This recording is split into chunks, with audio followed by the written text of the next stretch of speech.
Hello, Assalamu alaikum dear students. How are you all doing? I hope you all are doing great. So guys, welcome back with another topic of English. So today we're going to be discussing about the differences between the Standard English and non-Standard English, which is also known as Colloquial English.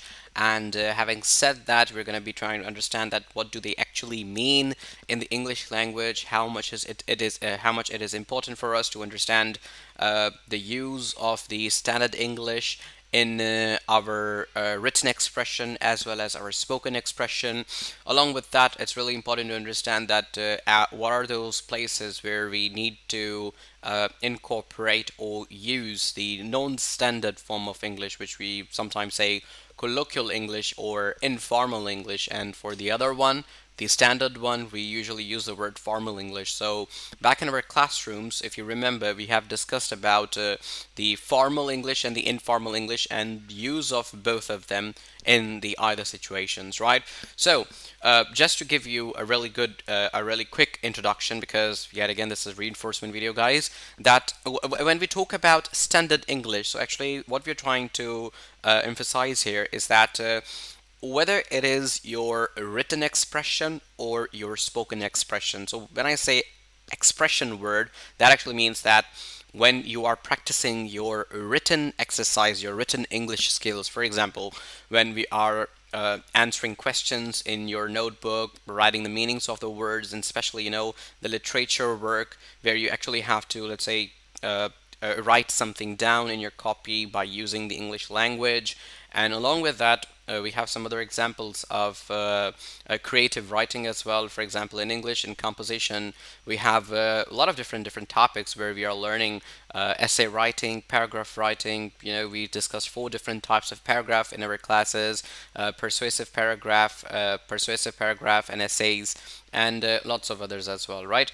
And story writing as well, formal letter writing as well. So in all of these topics, the English that you will write, you will have to make sure, and I'm probably sure about this, that most of you do take care of those things, is the use of the grammar, right? So when I say grammar, what do I mean is that how are you using your punctuation? Where are you putting your commas? Do you even really care putting commas, full stops, periods, colons, and where to actually put dashes as well? If you remember, if you can recall, we studied about the topics of hyphen and dashes. What are hyphens? What are dashes, and what are the 2 different types of dashes that I told you as well in the classroom? So actually using all those things in a particular way, in the standard way. So you might be confused that, sir, what do you mean by the word standard? So here is the official meaning of the word standard by the Cambridge Dictionary itself. And let's not forget that we're not following any book other than the Cambridge book at our schools, right? So a level of quality. Standard word actually means a level of quality, like something should be done as it should be done. For example, in the very standard format, right? So that's something that we need to really look after over here. So, guys, continuing with our lecture. So this is all about the standard English that I wanted to tell you about. So we have to make sure that we are using the punctuation, the grammar, and I haven't yet told you about the parts of speech. So when it comes to talk about parts of speech, so we should know this thing, that how we can use the different parts of speech in order to create the best written expression, the best sentences. And we all know that in the parts of speech, we should know that what adjectives to use at what place. And when we talk about the grammar, so we have to understand that when to use the verb, and at what and with what subject we need to use the right verb. So it's usually called subject verb agreement, which we are going to be doing in our future, inshallah. So yes, so that's the standard form of English, right? So basically following the rules as we should do, right? Now for that, I have an article to share with you guys here. Some 9 English grammar rules to remember. So I know this thing that you already know about these basic rules, but just for the sake of the topic and to understand and to help you out, that how you can draft better answers and compose better writings, the different writings that we have been studying so far. So yeah, let's continue. So adjectives and adverbs, using the right adjectives and adverbs in the sentence. For example, we are having one sentence here like he's a slow driver. So why are we using apostrophe s over here? We want to show a possessive person, okay? So he's, I'm talking about a person, okay? And I'm telling about a person's trait, a personality, the way he does a thing, okay? So it's about him. It's kind of possessive case over here, right? For example, he is a slow driver. So like, cutting it too short, he's a slow driver, okay? Telling about a quality, adjective, right? He drives slowly, okay? Ly, slowly, okay? Now I'm telling about that person that he drives slowly. I'm telling about the person's, again, a quality and trait. Actually, that gives both same understanding, same meaning. But you need to understand that how to identify the spellings and the words and to categorize them into the right part of speech. Okay. Now, okay, we have some further examples. Most adverbs are created by adding "ly" to an adjective as example, but a few adverbs are irregular, such as, for example, fast. As adjective, adverb is going to be fast as well. Hard and hard, good and well. All right, so they're not going to be having ly added after them. So these are some basic rules, okay? So, whenever we talk about the standard English, it's actually to understand and to acknowledge that what are those basic simple rules that you need to follow, okay? So now paying attention to the homophones, so you should be able to understand. We did a topic in our class regarding to homophones and homographs. So actually, the main idea here is that you should be able to understand that how to use them in a particular sentence, right? So over here, for example, these are some of the words that are kind of very similar in sounding. The syllables are quite similar when we are pronouncing them. Okay, for example, the first one is there, there, there. So you might think that okay, they all sound similar. Absolutely, they do, but they're homophones. Your, it's, I, here, break, break, flaw, R. So we have the same pronunciation. Now I have a little bit different kind of pronunciation as compared to my other friends. I have actually personally practiced how to adopt the British way of pronouncing the words and the American way as well. So I keep on switching. I'm not going to say that I stick to the British accent or to the British or to the American accent, but I keep on switching depending on what I feel the most easier to remember, and the one which sounds actually better to my personal taste. Okay, so that's what I want to say here.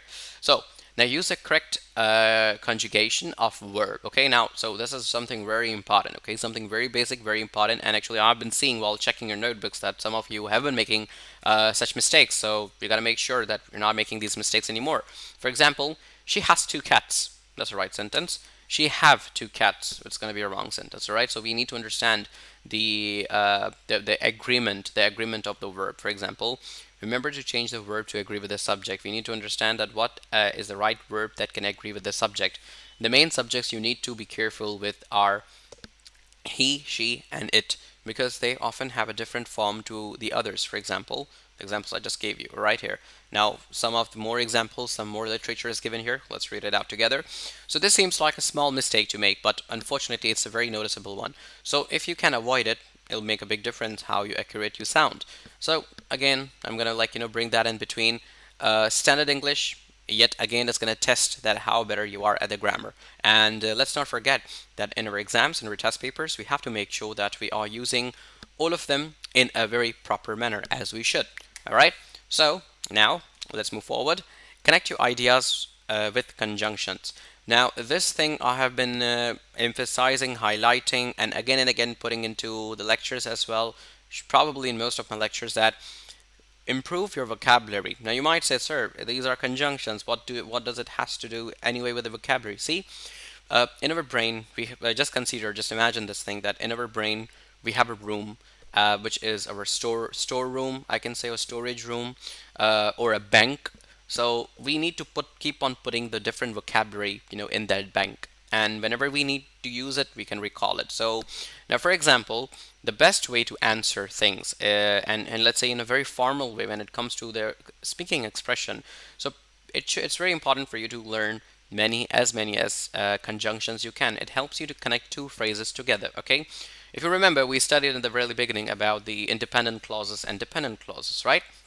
So how are we connecting them, especially in the complex sentences and compound complex sentences, and as well as in compound sentences as well, where two different phrases and clauses were getting connected together, right? And how they were getting connected together with the help of conjunctions, okay, and at some points with semicolon as well.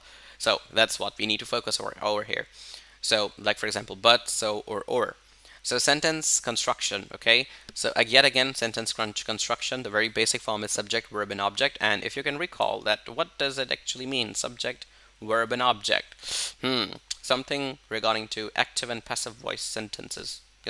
That's a kind of, let's say, a teaser for you.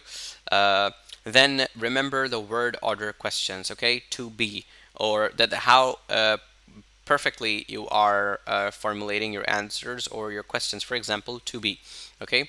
Now, let's read out the literature together. So it says that in English, the structure of the questions is different to the affirmative form. So to make sure to remember to change the order of the words or add the auxiliary do.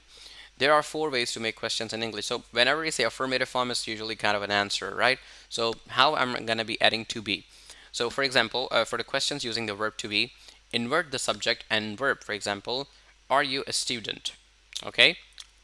All other verbs, to make a question for all the other verbs, add the auxiliary do. For example, do they work here? Do they work here? So if I say they work here, they work here. In colloquial English and in non-standard English, yeah, it might sound okay. A person can get an idea what I'm trying to say here. But let's say when it comes to the standard form of English, so I should put the word do. Do they work here? See, by the way I'm saying it, it sounds like it's a question. Okay. Now modal verbs. Okay. So yeah, it's really important that I should show you what are all modal verbs. The history should be in front of you, and then what do they look like? So these are our modal verbs. Okay. I hope I can be able to zoom it into it. For example, can, could, may, should, must, have to, might, may, could, can. Okay. So what it says here, that to make questions with modal verbs, invert the modal verb and the subject. For example, can he play the piano? For example, he can play a piano. It's affirmative. Okay, I'm just giving a statement. Okay, this is an answer. He can play piano. But how can I convert the same set of words into a question? By inverting both of them with each other. For example, can he play piano? See, now the style of the way I'm saying the sentence has changed already. And then the last one we're having auxiliary verbs. Okay, for example, containing an auxiliary verb like have in the present perfect. Invert the auxiliary verb in the subject. For example, have you seen Bob? You have seen Bob. You have seen Bob. Now, for example, consider it as an answer. Okay, you have seen Bob. It's a kind of assertion I'm making over here, a kind of statement. But what if I have to convert that into interrogative sentence, which is a question? So I'm going to say, have you seen Bob? See, the style is also changing. So these are some of the really, let's say, basic rules that we need to understand over here. They use the right past form of verbs, okay? For example, the past form of the go would be went, have had, make, made.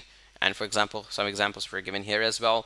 And get yourself familiar with the tenses, guys. For example, the present, past, and the future, okay? And then deeply, they have the other forms as well, the simple form, the continuous form, the past simple form, the present perfect form, and will. Okay, about the future, right?